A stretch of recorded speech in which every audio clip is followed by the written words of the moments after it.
and thank you very much for this initiative, because I think the subject is really important, is the place of Nepal in the world and how to get forward, how to get a good recovery from this pandemic. So you asked to speak about recent developments, including how the European Union can support Nepal through this pandemic, through the recovery, and also what could be the economic opportunities for Nepal.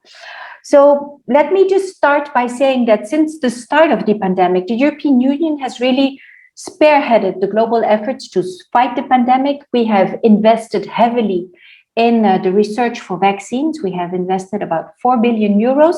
And I want to highlight also something that is, I think, a fact which is very little known, is that we have exported half of our production of vaccines to 90 countries in the world.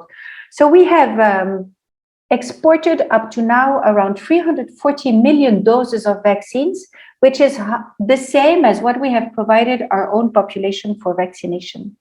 Of course, you know that we are one of the first and foremost donors to COVAX. So 1 out of 3 vaccines currently provided to the world has been funded by the EU. And as Team Europe, so this is with our financial institutions and with our member states, we will also donate 100 million vaccines to 90 countries in the world by the end of this year. I think this is all very, very important work to help low and middle income countries recover from the pandemic. And this, of course, benefits directly and indirectly Nepal. Of course, we know that this is not sufficient, so we need to continue our fight against the pandemic. We have also, as Team Europe, there are 12 member states of the European Union that have provided medical emergency supplies to Nepal for now, so which can support Nepal in its fight against this second wave. We will also, of course, very closely monitor the distribution and the use of those goods in the country.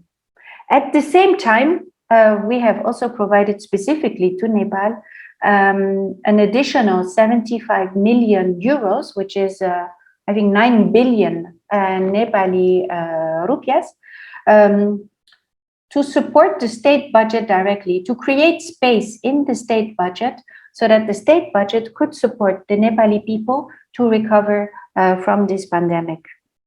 What I want to say also is that for the moment we are we are finalizing our programming for the next programming period, 21-27. And in this green, resilient, inclusive recovery from COVID-19 will play a key role. This is really one of our key priorities. It is a parallel to the European Green Deal, which is our top priority within the EU, which is we want to be a global leader working on climate action. We believe that we need to work on climate action together.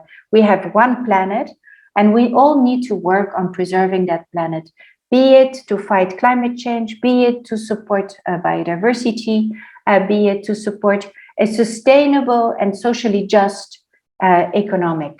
So this is where, with other development partners and with the government of Nepal, we have signed a joint declaration in December 2020 that we would continue to work on green, resilient, inclusive recovery.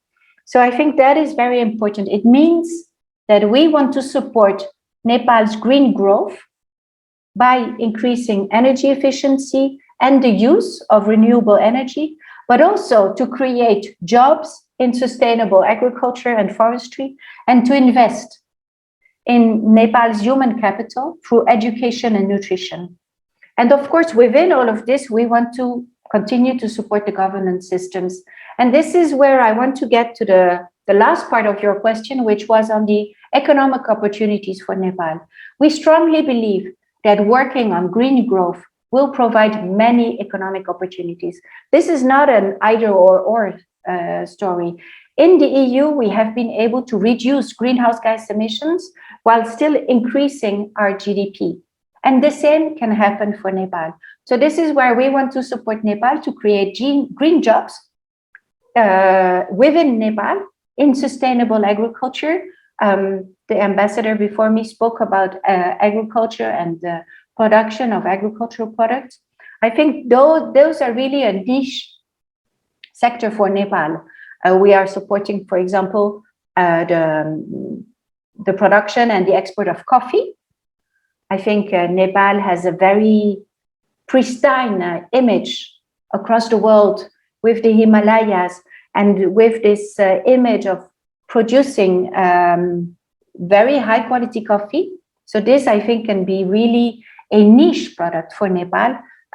We also support the Pashmina sector, where we would want Nepal to also, of course, do more of the value chain itself. So not to import the fibers from China, but to have the Pashmina goats within. So this is where we work with the Nepali authorities, but also with the World Bank, for example, to have more of these goats within Nepal. But also we want to work on improving access to quality education. This will allow both the workers within Nepal to have better jobs and to be able to contribute better to the economic growth within Nepal, but it will also allow those workers of Nepal who will migrate abroad to be better skilled and thus to bring back more remittances. So I think that is also a part which is very important. I think, for the moment, the European Union provides a commercial scheme which is called Everything But Arms, EBA, to Nepal as least developed country. This means that all exports from Nepal can enter the European Union without any duty, nor quota, nor tariff, except for arms. But the issue is that Nepal is not using it sufficiently, is not using this scheme, which would allow Nepal to export much more. This is where I think Nepal should really concentrate on improving also the business and the regulatory environment within Nepal to attract more foreign direct investment, even smaller foreign direct investment from, for example, smaller European businesses who would want to invest here in local agriculture products or in tourism. So that business environment has to be conducive to investments. It has to be stable. It has to be trustworthy for foreign investors. So this is where I think there are many economic opportunities for Nepal, and we look forward to working with Nepal on these in the coming years. That's it for me. Thank you.